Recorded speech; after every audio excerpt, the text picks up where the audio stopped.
Hello everyone, आप सभी का एमपीपीएससी स्टडी आईक्यू पर बहुत बहुत स्वागत है। उम्मीद है आप सभी लोग अच्छे होंगे और आप सभी की तैयारी बेहतर चल रही होगी। दोस्तों, मैं हरी सिंह राजपूत एक बार फिर आपके सामने आया हूं एक और शानदार सेशन लेकर। और इस सेशन में हम बात करेंगे गुप्ता पीरियड और later Gupta period, sorry later Gupta period, और उसके बाद के जो लेटर गुप्ता पीरियड में जो कुछ कंडीशंस थी, छोटी छोटी डायनेस्टीज थी, उनके कुछ इंपॉर्टेंट प्रश्नों के बारे में, जो कि एमबीपीएससी प्रीलिम्स के लिए बेहद इंपॉर्टेंट है।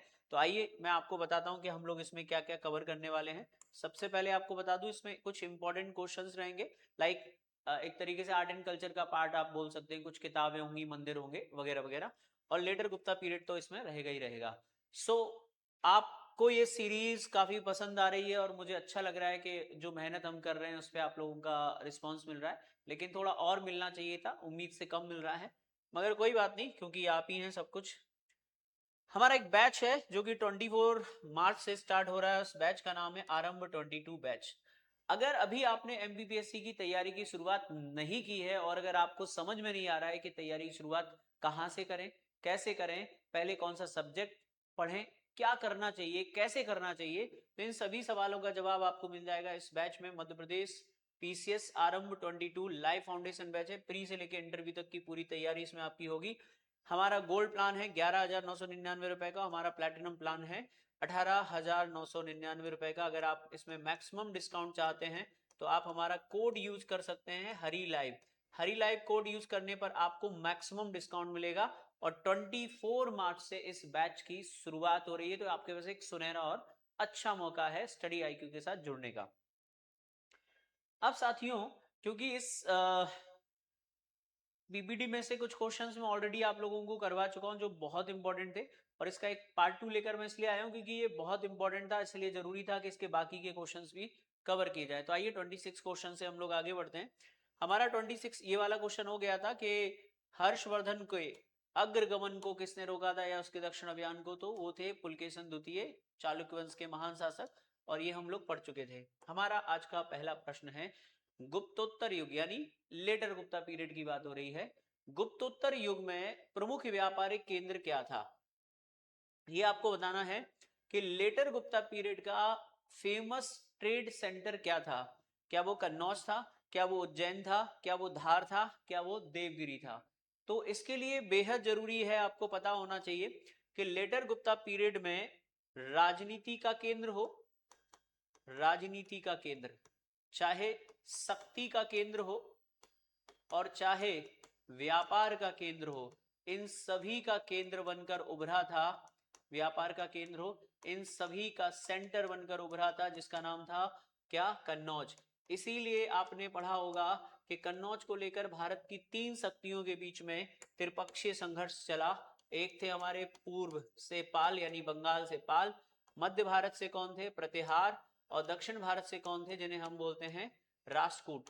तो राष्ट्रकूट और प्रतिहार और पाल शासकों के मध्य कन्नौज पर अधिकार को लेकर एक संघर्ष चला था, जिसे इतिहास में त्रिपक्षीय संघर्ष यानी त्रिपार्टिटाइड बैटल के नाम से जाना जाता है। और इस संघर्ष का कारण था कन्नौज पर अधिकार करना। इसीलिए बेझिझक आप इस प्रश्न का आंसर बता सकते हैं कि वो नगर कोई और नहीं, उस नगर का नाम कन्नौज था। कन्नौज का एक प्राचीन नाम, अगर हम बात करें प्राचीन नाम, तो कन्नौज का एक प्राचीन नाम कान्यकुब्ज है, कान्यकुब्ज। और इसके अलावा प्राचीन इसी को, कन्नौज को, महोदया नगर भी कहते हैं। तो संभवतः आपके ये प्रश्न हो सकते हैं कि किस नगर को महोदया नगर कहा जाता है, किस नगर को कान्यकुब्ज नगर के नाम से भी जाना जाता है। हमारा अगला प्रश्न है, भारत में सबसे प्राचीन विहार कौन सा है। तो भारत में सबसे प्राचीन विहार की बात हो रही है, ओल्डेस्ट विहार ऑफ इंडिया या इन इंडिया कौन सा है, नालंदा, उदंतपुरी, विक्रमशिला और भाजा। ये सभी बौद्ध विहारों के केंद्र रहे हैं, सभी बौद्ध विहार रहे हैं। इसमें आपको सबसे प्राचीन बताना है। तो सबसे प्राचीन है, सबसे फेमस, जिसका नाम है नालंदा बौद्ध विहार, जिसे आप नालंदा बौद्ध यूनिवर्सिटी के नाम से भी जानते हैं। ये कहाँ पर है, नंबर 1 बिहार में है। दूसरी खास बात यह है कि इसकी स्थापना या इसके संस्थापक थे गुप्त शासक कुमार गुप्त। तो गुप्त शासक कुमार गुप्त के द्वारा जो है इसकी स्थापना की गई थी। और ये याद रखिएगा, जो हमारा नालंदा बौद्ध विहार है, इसे ऑक्सफोर्ड ऑफ महायान कहते हैं। जो कुछ एग्जामों में पूछा गया है। किसे ऑक्सफोर्ड ऑफ महायान कहा जाता है? तो ऑक्सफोर्ड ऑफ महायान कहा जाता है नालंदा बौद्ध विहार को। बेसिकली ये बौद्ध धर्म की महायान शाखा से जुड़ा हुआ था, बौद्ध शिक्षा का प्रसिद्ध केंद्र था। नालंदा विश्वविद्यालय की हम बात कर रहे हैं। एक और प्रश्न है कि सम्राट हर्षवर्धन जो लेटर वैदिक पीरियड लेटर गुप्ता पीरियड के एक महानतम शासक थे, इन्होंने इसके संचालन के लिए 100 गांव दान में दिए थे। तो हर्षवर्धन ने या किस शासक ने नालंदा के संचालन के लिए 100 गांव दान में दिए? वो कोई और नहीं, महानतम शासक हर्षवर्धन थे। और प्रसिद्ध चीनी यात्री जिसका नाम हुएनसांग है, हुएनसांग भारत आया और उसने इसी विश्वविद्यालय में 1.5 ईयर यानी 1.5 साल जो है अध्ययन किया था, ऐसा उसने अपने विवरण में बताया है। और ये वही नालंदा महान विश्वविद्यालय है जिसे बख्तियार खिलजी नामक एक खतरनाक आक्रमणकारी ने क्या कर दिया था? आग लगा दी, जिसकी आग 3 महीने तक जलती रही। तो बख्तियार खिलजी ने इसे नष्ट कर दिया था। ये सभी सवाल मैंने आप लोगों को बता दिए। तो सबसे प्राचीन विहार है नालंदा बौद्ध विहार। अब आपके मन में एक सवाल आ रहा होगा, ये कहाँ है? तो ये भी बिहार में है। ये भी कहाँ है? ये भी बिहार में है, याद रखिएगा। और लास्ट वाला है ये महाराष्ट्र में है। ठीक है, तो सबसे प्राचीन है नालंदा बौद्ध विहार, जिसमें विक्रमशिला और इंपॉर्टेंट है। मैं आपको विक्रमशिला के बारे में बता देता हूँ, अगर आप नोट कर रहे हैं तो कहीं लिख लीजिएगा। विक्रमशिला बौद्ध विहार या विक्रमशिला विश्वविद्यालय का संस्थापक था पाल शासक धर्मपाल। धर्मपाल के द्वारा विक्रमशिला विश्वविद्यालय की स्थापना की गई थी। हमारा अगला प्रश्न है, चीनी यात्री ह्वेनसांग ने किस विश्वविद्यालय में अध्ययन किया? देखिए इस प्रश्न का आंसर ऑलरेडी आपको पीछे मिल गया, उसका नाम है नालंदा विश्वविद्यालय। वो लिखता है कि उस समय नालंदा विश्वविद्यालय में 10,000 छात्र पढ़ते थे और उस समय नालंदा विश्वविद्यालय के जो कुलपति थे, यानी कुलपति, उनका नाम भी बताया उसने, सीलभद्र बताया है। तो ये कुछ विशेष जानकारी भी आपके काम की हो सकती है। हमारा अगला प्रश्न है, निम्न में से कौन सा मंदिर खजुराहो में नहीं है? देखिए आजकल खजुराहो से प्रश्न पूछे जा रहे हैं और खजुराहो के प्रश्न के आंसर आपको बहुत जरूरी है, आपको पता होना चाहिए फेमस टेंपल के बारे में, क्योंकि 2 बार मतंगेश्वर टेंपल और उसके बाकी टेंपलों से कुछ प्रश्न पूछे गए हैं। आइए देखते हैं, तो इनमें से कौन सा मंदिर खजुराहो में नहीं है? तो ऑप्शन अगर हम देखें तो हमको सबसे पहले नजर आ जाता है सही आंसर, और उस सही आंसर का नाम है दशावतार मंदिर। कल ही मैंने आप लोगों को बताया था कि दशावतार मंदिर जो है वो देवगढ़ में है। देवगढ़ का दशावतार मंदिर फेमस है और ये देवगढ़ है ललितपुर यूपी। ललितपुर यूपी यानी उत्तर प्रदेश में ये मंदिर है और ये बेतवा नदी के किनारे बना है और ये मंदिर माना जाता है गुप्त काल का, यानी गुप्त काल में इस मंदिर का निर्माण किया गया है। तो सही उत्तर तो हो जाएगा ये। क्योंकि बात खजुराहो की आई है तो खजुराहो के बारे में कुछ प्रश्नों की हम बात करते हैं। देखिए खजुराहो का सबसे प्रसिद्ध मंदिर है कनरिया महादेव। ठीक है, इसके अलावा वहां पर 64 योगिनी मंदिर भी है, इसके अलावा चित्रगुप्त मंदिर भी है, इसके अलावा मतंगेश्वर मंदिर भी है, मतंगेश्वर। इसके अलावा वहां पर ब्रह्मा मंदिर भी है, ब्रह्मा मंदिर। इसके अलावा वहां पर विश्वनाथ मंदिर भी है, विश्वनाथ मंदिर। इसके अलावा वहां पर, ठीक है, इसके अलावा अगर हम बात करेंगे तो वहां पर हमको मिलेगा जगदम्बी मंदिर। तो एक जगदम्बी मंदिर भी है, एक लक्ष्मण मंदिर भी है, लक्ष्मण मंदिर भी बोल सकते हैं आप, या चतुर्भुज मंदिर भी बोलते हैं, चतुर्भुज मंदिर भी है, चतुर्भुज मंदिर। ठीक है, इसके अलावा जगदम्बी मंदिर ये हो गए, तो चित्रगुप्त मंदिर है लिखा हुआ है। तो ये सारे मंदिर खजुराहो में हैं। देखिए खजुराहो में जो चंदेल शासक थे उनके द्वारा कुल 85 मंदिरों का निर्माण करवाया गया था, लेकिन वर्तमान में अभी केवल 22 मंदिर सही अवस्था में हैं। ये जो मंदिर है खजुराहो के वो 3 भागों में बटे हैं, पश्चिमी समूह, पूर्वी समूह और दक्षिणी समूह। जो सबसे प्रसिद्ध मंदिर हैं वो पश्चिमी समूह में है, जिसमें 64 योगिनी और कंदरिया महादेव मंदिर भी आते हैं। एक और बात बता दूं आपको, इन मंदिरों का निर्माण खजुराहो में चंदेल वंश के शासकों द्वारा करवाया गया था और इन मंदिरों का निर्माण हुआ है लगभग 950 से लेके 1050 यानी 100 साल के मध्य ये मंदिर बनवाए गए चंदेल शासकों के द्वारा।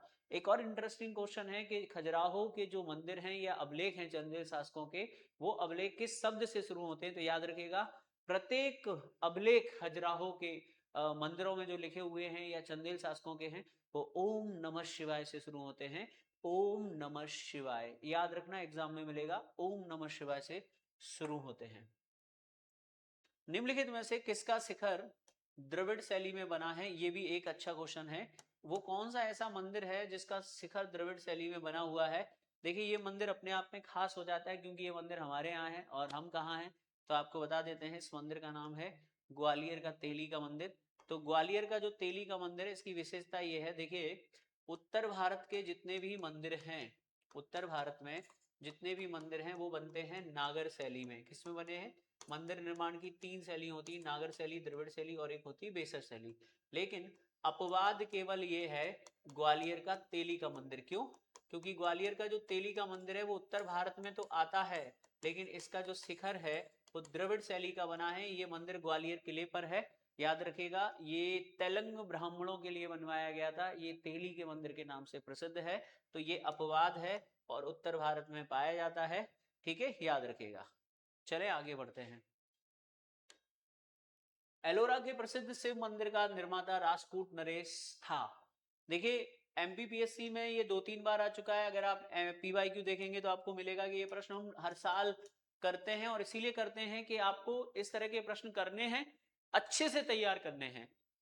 देखिए एलोरा के प्रसिद्ध शिव मंदिर का निर्माता राजपूत नरेश था, यानी किस शासक ने एलोरा के प्रसिद्ध मंदिर का निर्माण करवाया? तो वो कोई और नहीं, वो थे कृष्ण प्रथम। कृष्ण प्रथम के द्वारा एलोरा में एक प्रसिद्ध मंदिर बनवाया गया और ये कहलाता है कैलाश शिव मंदिर। क्या कहलाता है? कैलाश मंदिर। ये कहाँ है कैलाश मंदिर? तो याद रखिएगा ये मंदिर एलोरा में है। और एलोरा कहाँ है? तो याद रखिएगा महाराष्ट्र में है। अब इस मंदिर का निर्माण तो इन्होंने करवाया, इस मंदिर को बनवाने में कई शासकों का योगदान है, लेकिन जिस व्यक्ति ने इसे शुरू किया था वो थे राजपूत शासक कृष्ण प्रथम। तो ये तो एक इंपॉर्टेंट प्रश्न हो गया। अब इस मंदिर की खास बात यह है कि एलोरा में टोटल 34 गुफाएं हैं। सुनिएगा जरा ध्यान से, एलोरा में टोटल 34 गुफा मंदिर हैं। कितने हैं? एलोरा में गुफाओं की संख्या या मंदिरों की संख्या कितनी है? 34 है। ये जो मंदिर है ये गुफा नंबर 16 में है और ये सबसे प्रसिद्ध मंदिर है एलोरा का। तो गुफा नंबर 16 में है, वर्ल्ड हेरिटेज साइट है, याद रखिएगा। तो एलोरा की गुफा नंबर 16 को हम लोग किस नाम से जानते हैं? एलोरा के प्रसिद्ध कैलाश मंदिर के नाम से जानते हैं। ये एक एकाश मंदिर है। एकाश मंदिर का मतलब होता है एक ही चट्टान को काटकर बनाया गया है। इस मंदिर की प्रशंसा आप लोगों ने अगर नहीं सुनी है तो गूगल पे पहले देख लीजिए, आपकी आंखें थोड़ी सी यूं हो जाएंगी। क्यों? क्योंकि एक खड़ी चट्टान को ऊपर से नीचे की तरफ काट कर ये पूरा का पूरा मंदिर बनाया गया है और ये अपने आप में एक अजूबा है, ठीक है। सो ये बहुत ही फेमस है, एमपीपीएससी बार बार पूछता है। इससे कुछ प्रश्न आपके हैं। एलोरा में टोटल कितनी गुफाएं हैं? 34 गुफाएं हैं। किस गुफा में? याद रखिएगा ये कैलाश मंदिर है, गुफा नंबर 16। अब आपके मन में एक सवाल और उठ सकता है कि सर जब आप एलोरा तक जा रहे हैं तो थोड़ा और क्लियर कर दीजिए। ये 34 गुफाओं में 1 से लेके जो 12 तक गुफाएं हैं या 1 से लेके 12 तक जो मंदिर हैं वो बौद्ध धर्म के हैं। किस धर्म के? बौद्ध धर्म के। 13 से लेके 29 तक ये हैं हिंदू धर्म के और लास्ट के याद रखिएगा 30 से लेके 34 तक ये हैं जैन धर्म के। इसका मतलब ये है कि एलोरा के जो मंदिर हैं वो हिंदू, बौद्ध और जैन तीनों धर्मों से संबंधित है। और ये सबसे इंपॉर्टेंट क्वेश्चन है, कौन से मंदिर किस में आते हैं, तो ये भी आप याद रख सकते हैं। आगे बढ़ते हैं हम अगले प्रश्न की ओर। हमारा अगला प्रश्न क्या कहता है? हमारा अगला प्रश्न कहता है मोढेरा का सूर्य मंदिर। मोढेरा का सूर्य मंदिर किस राज्य में स्थित है? ये बहुत सरल क्वेश्चन है और बहुत फेमस क्वेश्चन है। ये गुजरात के सोलंकी शासकों के द्वारा बनाया गया था, जिन्हें हम चालुक्य भी कहते हैं। तो आपने सुना ही होगा चालुक्यों के बारे में, जिनके समय जो है भीम प्रथम और भीम द्वितीय का नाम आपने सुना होगा। भीम प्रथम के समय किसने हमला किया था? याद करके आप बता सकते हैं। सोमनाथ का प्रसिद्ध जो मंदिर जिसे लूटा गया, उस लुटेरे का नाम कमेंट सेक्शन में बता दीजिएगा।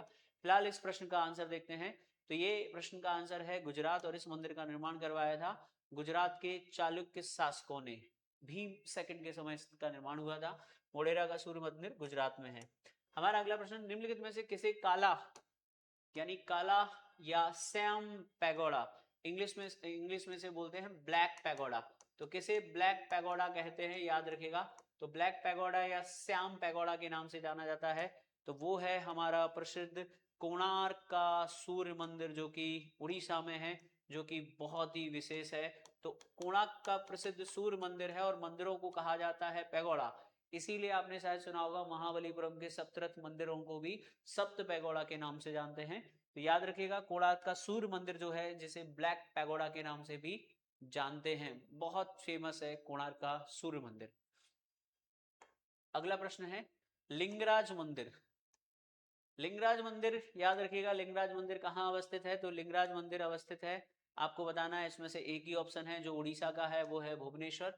यानी लिंगराज मंदिर उड़ीसा में स्थित है और इस मंदिर का निर्माण करवाया था बहुत ही फेमस शासक हैं, उनके बारे में कभी कभी पूछते हैं, वो हैं ययाति केसरी। 11वीं शताब्दी में इस मंदिर का निर्माण किया था ययाति केसरी नामक शासक द्वारा। ययाति केसरी द्वारा इस मंदिर का निर्माण करवाया गया था। ये राजा है ययाति केसरी। तो लिंगराज मंदिर कहाँ पर है? भुवनेश्वर में है। तो ये मंदिरों के जो इंपॉर्टेंट क्वेश्चन है कि लिंगराज मंदिर कहाँ है, तो आपको बताना है उड़ीसा के भुवनेश्वर में। किसने बनवाया था? ययाति केसरी ने इस मंदिर का निर्माण करवाया था। आगे बढ़ते हैं हम अगले प्रश्न की ओर। हमारा अगला प्रश्न है महाबलीपुरम के रथ मंदिरों का निर्माण किसने करवाया था? ये क्वेश्चन तो मैं ऑलरेडी आप लोगों को बता चुका हूं और इस प्रश्न का आंसर बहुत अच्छा है, आपको इस प्रश्न का आंसर वैसे खुद देना चाहिए। वो है हमारा महानतम शासक जिसे मैं अक्सर कहता हूं महामल्ल। महामल्ल के नाम से प्रसिद्ध थे और इनका दूसरा नाम है वातापी कोंड।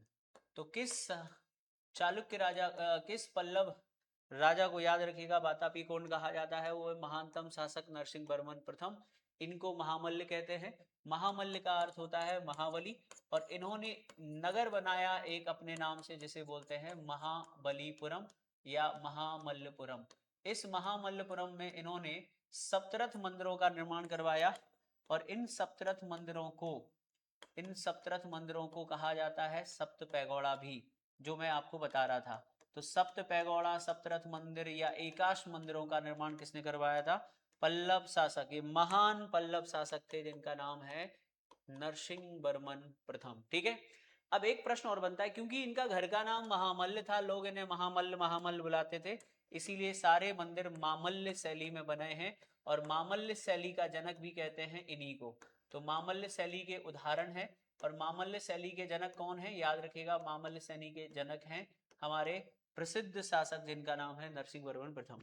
अब ये सप्तरथ मंदिर अगर आपको याद रखना तो इनका और आसान तरीका है। 5 पांडव थे, ठीक है, 5 पांडव, एक द्रौपदी, और कोई भी शुभ काम करने से पहले हम गणपति जी को बुलाते हैं। तो पहला मंदिर है गणेश रथ मंदिर, फिर है पांडवों में सबसे बड़े धर्मराज रथ मंदिर, फिर भीम रथ मंदिर, फिर है अर्जुन रथ मंदिर, फिर है नकुल सहदेव रथ मंदिर, फिर है द्रौपदी रथ मंदिर। सबसे बड़ा इन मंदिरों में है धर्मराज यानी युधिष्ठिर रथ मंदिर और सबसे छोटा है द्रौपदी रथ मंदिर। तो मंदिरों के नाम भी याद हो गए। मामल्य शैली के उदाहरण है, नरसिंह वर्मन ने बनवाए थे, महानतम शासक है जिन्होंने ये वातापी कोंड का मतलब है वातापी का विजेता। इन्होंने चालुक्य शासक पुलकेशन द्वितीय की युद्ध में हत्या कर उनकी राजधानी वातापी को जीता, इसलिए इन्हें वातापी कोंड यानी वातापी का विजेता भी कहते हैं। अंकोर वाट का विष्णु मंदिर कहाँ है? दुनिया में सबसे बड़ा मंदिर यही कहलाता है, अंकोर वाट का विष्णु मंदिर, और ये मंदिर है हमारा कंबोडिया देश में। कहां पर है? कंबोडिया देश में है। ये मंदिर 12वीं शताब्दी में एक सूर्यवर्मन द्वितीय नाम के राजा द्वारा बनवाया गया था। किसने बनवाया था? सूर्यवर्मन सेकंड नामक शासक द्वारा बनवाया गया था। याद रखिएगा, ये विष्णु मंदिर है और दुनिया का सबसे बड़ा मंदिर कहलाता है कंबोडिया का अंकोर वाट मंदिर। प्राचीन नगर तक्षशिला, प्राचीन नगर तक्षशिला निम्नलिखित में से किन के बीच स्थित था?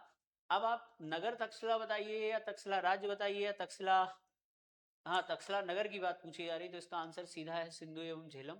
हमने जब सिकंदर वाला टॉपिक अगर आप में से किसी ने मेरे से पढ़ा होगा क्लास में, तो मैं अक्सर बताता हूं कि 2 नदियां ऐसे बहती थी, ऐसे डायग्राम बना के बताता हूं। ये है सिंधु नदी या जिसे हम इंडस कहते हैं, और एक नदी है जिसे बोलते हैं झेलम। तो सिंधु और झेलम के बीच में जो राज्य स्थित था, इसी राज्य का नाम था क्या? याद रखिएगा, इसी राज्य का नाम था तक्षशिला। तक्षशिला राज्य कह लो या तक्षशिला नगर कह लो, तो याद रखिएगा तक्षशिला राज्य किंतु सिंधु और झेलम के मध्य स्थित था। सीधा सा प्रश्न है। सिकंदर के आक्रमण के समय यहाँ का शासक आम्बी था जो सिकंदर से मिल गया था। ये मैं आपको सिकंदर के चैप्टर में ही इसी तरीके से बना के बताता हूँ, तो इंपॉर्टेंट प्रश्न है। चलिए आगे बढ़ते हैं अगले प्रश्न की ओर। हमारा प्रसिद्ध विरूपाक्ष मंदिर कहाँ पर है साथियों? तो विरूपाक्ष मंदिर याद रखिएगा, ये प्रसिद्ध विरूपाक्ष मंदिर हमको मिलेगा कहाँ पर? ये मिलेगा हमको हम्पी में, और इस मंदिर के निर्माण का श्रेय जाता है, याद रखिएगा किसको, हमारे महानतम शासक विजयनगर के कृष्णदेवराय।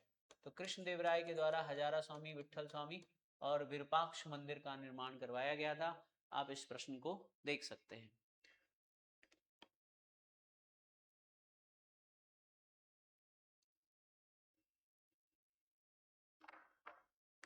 चलिए तो आगे बढ़ते हैं अगले प्रश्न की ओर। हमारा अगला प्रश्न है, भारत के सांस्कृतिक इतिहास के संदर्भ में पंचायतन शब्द किसे निर्दिष्ट करता है? तो बेसिकली ये पंचायतन पूछा जाएगा तो आप क्या बताओगे? यूपीएससी में ये क्वेश्चन आया था। ग्राम के ज्येष्ठ जनों की सभा, धार्मिक संप्रदाय, मंदिर रचना शैली या प्रशासनिक अधिकारी। तो याद रखिएगा भारत में इस नाम की एक क्या है, इस नाम की है हमारे पास मंदिर निर्माण शैली, जिसे पंचायतन कहते हैं। पंचायतन शैली के जो मंदिर है हमको खजुराहो में मिल जाएंगे। खजुराहो के जो मंदिर हैं, खजुराहो के जो मंदिर हैं वो किस शैली में बने हैं? पंचायतन शैली में बने। इस प्रश्न का आंसर आपको वहां पे काम आ जाएगा।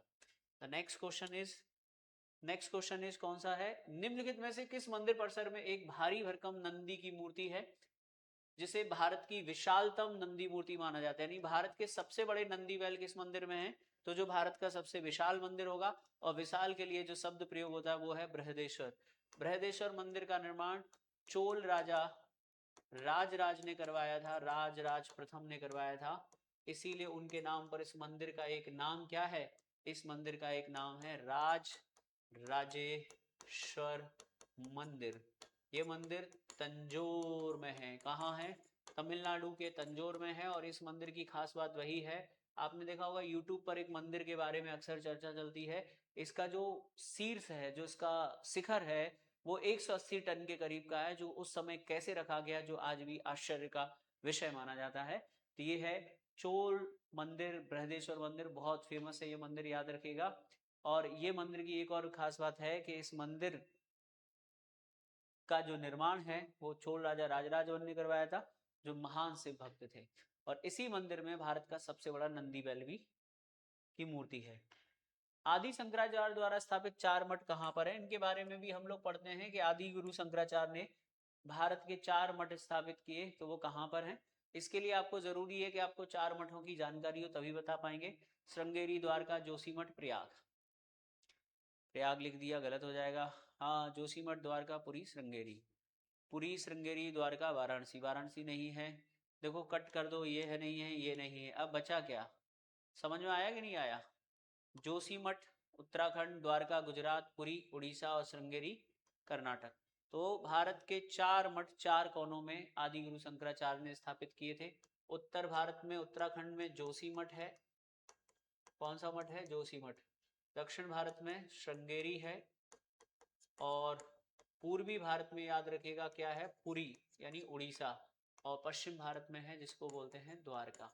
ठीक है, तो ये हो जाएगा, सी इज द राइट आंसर। देखो प्रयागराज नहीं है, हमने काट दिया, प्रयागराज नहीं है, वाराणसी नहीं है, इसलिए ऑप्शन अपने आप नजर आ जाएगा। 42, सम्राट हर्ष ने अपनी राजधानी थानेसर से कहाँ बनाई? तो सम्राट हर्ष को हमेशा जब भी नाम लिया जाता है तो कन्नौज सम्राट कहा जाता है। थानेसर से वो अपनी राजधानी कन्नौज ले गया था, और कन्नौज को उत्तर भारत में राजनीतिक शक्ति का केंद्र बनाया, और इसी को लेकर आगे चलकर क्या हुआ? पावर सेंटर बन गया था ये। पावर सेंटर बनने से याद रखिएगा राजनीति का केंद्र बना, और इसी वजह से याद रखिएगा आगे चलकर 3 महाशक्तियों के बीच में क्या हुआ, इसको लेकर लड़ाई हुई, जिसे इतिहास में त्रिपक्षीय संघर्ष के नाम से भी जाना जाता है। सम्राट हर्षवर्धन ने 2 महान धार्मिक सम्मेलनों का आयोजन करवाया। 2 महान धार्मिक सम्मेलनों का आयोजन किया था, ये कहां पर हुए थे? याद रखिएगा, एक है कन्नौज में और एक है प्रयाग में। अब सवाल उठता है कि हमको ऑप्शन में पहले ही मिल गए। कन्नौज में करवाई थी धार्मिक सभा, प्रयागराज में हर 5 साल में एक सम्मेलन होता था जिसे बोलते थे क्या? महामोक्ष परिषद। ये हर 5 साल बाद करवाता था महामोक्ष परिषद, एवरी 5